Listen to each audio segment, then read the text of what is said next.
Hello friends, मैं हूँ Surabhi from Surabhi Science Hub. आज से हम एक नई सीरीज शुरू कर रहे हैं, साइंस फॉर 6 क्लास। यानी हम रोज़ थोड़ा थोड़ा 6 के जो चैप्टर्स हैं साइंस के वो लेंगे ताकि आपको प्रॉब्लम ना हो आपके एग्जाम्स में। जहाँ माइंड मैप्स की ज़रूरत पड़ेगी, जहाँ ज़्यादा समझाने की ज़रूरत पड़ेगी, जहाँ डायग्राम्स की ज़रूरत पड़ेगी, वहाँ मैं आपको बताऊँगी, तो आपकी साइंस एकदम फिट हो जाएगी और आप लोगों को जो डर है साइंस से, काफ़ी लोगों को, वो भी ठीक हो जाएगा। तो चलिए, without wasting time, let's start our work. सबसे पहला चैप्टर कौन सा है? सबसे पहला चैप्टर है कंपोनेंट्स ऑफ फूड। तो वही लेते हैं हम, chapter first, components of food.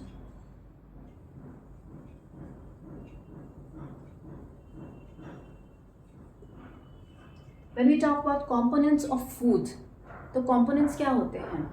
वही जो न्यूट्रिएंट्स जिनसे फूड बना होता है, वो इंग्रेडिएंट्स। अब इंग्रेडिएंट्स में क्या होता है?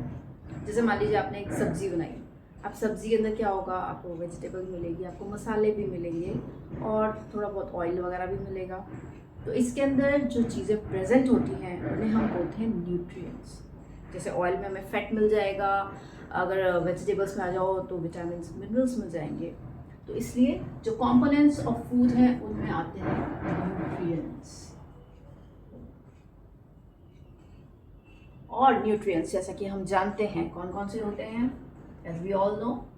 सबसे पहला कार्बोहाइड्रेट्स, और इसके बाद आता है हमारा protein, then we have fats. ये तो वो है जो हमें थोड़े से लार्ज अमाउंट में चाहिए होते हैं। इसके अलावा जो स्मॉलर अमाउंट में चाहिए होते हैं वो होते हैं विटामिन्स, और आते हैं मिनरल्स। इसके अलावा दो चीज़ें ऐसी भी हैं जो हमारे बैलेंस डाइट का एक रूप है। बैलेंस डाइट क्या होती है? वो डाइट जिसमें सारे न्यूट्रिएंट्स प्रॉपर एडिक्वेट अमाउंट में प्रेजेंट हो। तो दो चीज़ें कौन सी रह गई? वो चीज़ें आती हैं आपकी, एक तो हो गया रफेज, और एक हो गया जिसे हम फाइबर भी कहते हैं, isn't it? और दूसरा हो गया वाटर। ये भी उतने ही एसेंशियल हैं। तो अब हम एक एक करके सब पे आएंगे। बहुत इजी चैप्टर है, बहुत मज़ा आने वाला है। ये अबाउट कार्बोहाइड्रेट्स की। कार्बोहाइड्रेट्स तो बहुत ही कॉमन है, जो हमेशा हमारे खाने में मौजूद रहता है। और कार्बोहाइड्रेट्स जो होता है स्टार्च या शुगर के फॉर्म में होता है। एक चीज़ मैं बता दूं कि जो प्लांट होते हैं वो भी अपना स्टोर्ड मटेरियल स्टार्च के फॉर्म में रखते हैं। सो स्टार्च है और शुगर के फॉर्म में आपको कार्बोहाइड्रेट मिलेगा। इसका मतलब आपको प्लांट प्रोडक्ट्स में ज़्यादातर कार्बोहाइड्रेट मिलेगा। जैसे मैंने बताया कि प्लांट्स जो होते हैं वो स्टार्च के फॉर्म में अपना स्टोर्ड फूड रखते हैं, यानी प्लांट प्रोडक्ट से आपको कार्बोहाइड्रेट मिलता है। अब इसके अंदर राइस हो सकता है, शुगर हो सकता है, बनाना हो सकता है, कुछ ग्रीन लीफी वेजिटेबल्स हो सकती हैं, और कहते हैं मिल्क में भी थोड़ा बहुत कार्बोहाइड्रेट प्रेजेंट होता है, बिसाइड्स हैविंग कैल्शियम। इसके अलावा एक आपका टेस्ट भी है फॉर कार्बोहाइड्रेट्स, और वो है कि अगर हम रॉ ग्रेटेड पोटैटो ले लें, ये याद रखने की चीज़ है कि आप कोई भी कार्बोहाइड्रेट ले लो, नॉट ओनली पोटैटो, कुछ भी, बट होना चाहिए कार्बोहाइड्रेट। कोई भी वेजिटेबल उठा लो और उसमें dilute iodine solution, this is very important कि उसमें क्या डालेंगे। तो डाइल्यूट आयोडीन सॉल्यूशन डालोगे आप। जैसे ही डालोगे, अगर उसका कलर चेंज हो जाता है टू ब्लूइश ब्लैक, अगर ये होता है तो उस चीज़ में कार्बोहाइड्रेट प्रेजेंट है। ये हम नॉट ओनली इसमें बल्कि हम किसी भी वेजिटेबल के साथ ये कर सकते हैं, इनफैक्ट शुगर के साथ भी करके देख सकते हैं। तो this is the test for carbohydrate. अब हम बात करेंगे अबाउट प्रोटीन्स।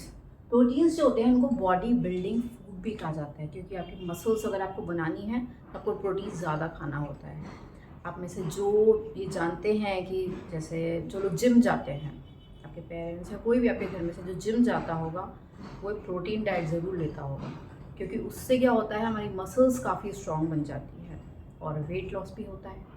सो प्रोटीन जो होते हैं बॉडी बनाते हैं, यानी बॉडी बिल्डिंग फूड होते हैं, और ये प्रॉपर ग्रोथ के लिए इम्पॉर्टेंट होते हैं, हमारी प्रॉपर हाइट हो, हमारे प्रॉपर एक हेल्दी बॉडी बन जाए, उसके लिए बहुत ज़रूरी होता है। इसलिए छोटे बच्चों में जो ग्रोइंग एज वाले होते हैं उनको भी प्रोटीन की बहुत ज़रूरत होती है। इसके अलावा रिपेयर जैसे आपको कोई चोट वोट लग गई या सेल्स कॉन्स्टेंटली चेंज होते रहते हैं बॉडी में, अंदर चलता रहता है रिपेयर का सिस्टम, नई सेल्स आ रही हैं, पुरानी जा रही हैं, तो जो नई सेल्स बन रही हैं या नया मसल टिश्यू बन रहा है या आपको कोई चोट लगी है उसको ठीक करना है, तो ये सारा काम कौन करता है? प्रोटीन। यानी जो भी वॉर्न आउट होगा वो सब प्रोटीन संभालेगा। इसके अलावा न्यू सेल्स, जैसा कि मैंने बताया कि सेल्स भी कॉन्स्टेंटली चेंज होती रहती है हमारी बॉडी में, सबका फिक्स होता है कि इतने टाइम बाद ये सेल्स चेंज हो जाएंगी, इतने टाइम बाद ये, तो वो जो न्यू सेल्स बनती हैं वो भी प्रोटीन की वजह से बनती हैं। इसके अलावा एक और चीज़ वो है 27 फरवरी।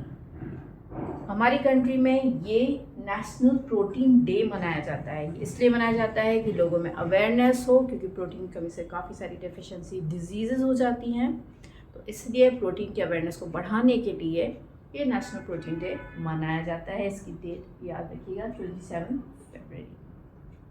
अब इसका टेस्ट में जैसे आपके उसमें है, उन्होंने दाल ली है, मैश किया है, उसको पेस्ट बनाया है उसका, हम कोई भी प्रोटीन ले सकते हैं। प्रोटीन लो, कॉपर सल्फेट सॉल्यूशन और कास्टिक सोडा सॉल्यूशन, ये इंग्रेडिएंट्स याद करना बहुत ज़रूरी है। सो copper sulphate solution, caustic soda solution, जब ये सब तीनों मिलेंगे आपस में तब हमें मिलेगा वॉयलेट कलर। वॉयलेट कलर जो है ये इंडिकेट करता है कि प्रोटीन इस पर्टिकुलर चीज़ में प्रेजेंट है या नहीं। अब हम नेक्स्ट आते हैं फैट्स के ऊपर। हम बात करते हैं अबाउट फैट्स जो होते हैं वो हमारे ब्रेन की फंक्शनिंग और उसके डेवलपमेंट के लिए बहुत ज़रूरी होता है। इसके अलावा न्यू सेल्स में भी काम आता है फैट, और डाइजेस्ट जूसेस बनाने में, विटामिन ए और डी में भी काम आता है, क्योंकि वो जो है वो फैट सॉल्युबल विटामिन्स होते हैं, ये हम आगे पढ़ेंगे। तो वहाँ पे विटामिन ए और डी को यूज़ करने के लिए भी हमें फैट चाहिए होता है। एनर्जी गिविंग होता है ये। इसके अलावा जो लास्ट फंक्शन है वो होता है बॉडी को वार्म रखना। कहते हैं अबाउट द चेस्ट में क्या है? क्रश ग्राउंडनट और ओल्ड न्यूज़पेपर, जब ये लेते हैं तब हमें मिलते हैं पैचेस। अब क्या होता है, आप या तो पैचेस ऐसे बना लो, नहीं तो फिर कोई ऑयल की ड्रॉप ले लो, वो न्यूज़पेपर या किसी भी पेपर पे आप डालोगे, या जिस पे भी आपको शक है कि इसमें ऑयल है उस चीज़ को यूज़ करो किसी न्यूज़पेपर पे या किसी भी पेपर पे। तो अगर उसमें पैचेस मिल रहे हैं, जैसे कोई भी ऑयली फ्राइड चीज़ अगर हम लें और उसको भी हम रखेंगे तो पैचेस मिलेंगे, इसका मतलब उसमें फैट प्रेजेंट है। तो वही चीज़ यहाँ हुई है, हमने ग्राउंडनट को क्रश किया तो उसका थोड़ा सा ऑयल निकल गया और न्यूज़पेपर पे उसके पैचेस आ गए हैं। तो दिस प्रूव्स कि ग्राउंडनट में क्या है? फैट प्रेजेंट है। तो आज की क्लास हम यही ख़त्म करते हैं। आई होप आप लोग काफ़ी थक गए होंगे। तो चलिए अगली बार मिलेंगे, इसी चैप्टर को कंटिन्यू करेंगे। कुछ नहीं समझ में आया हो तो कमेंट सेक्शन में ज़रूर पूछिएगा। I am always ready for your questions. तो नेक्स्ट क्लास के लिए this is Surabhi signing of.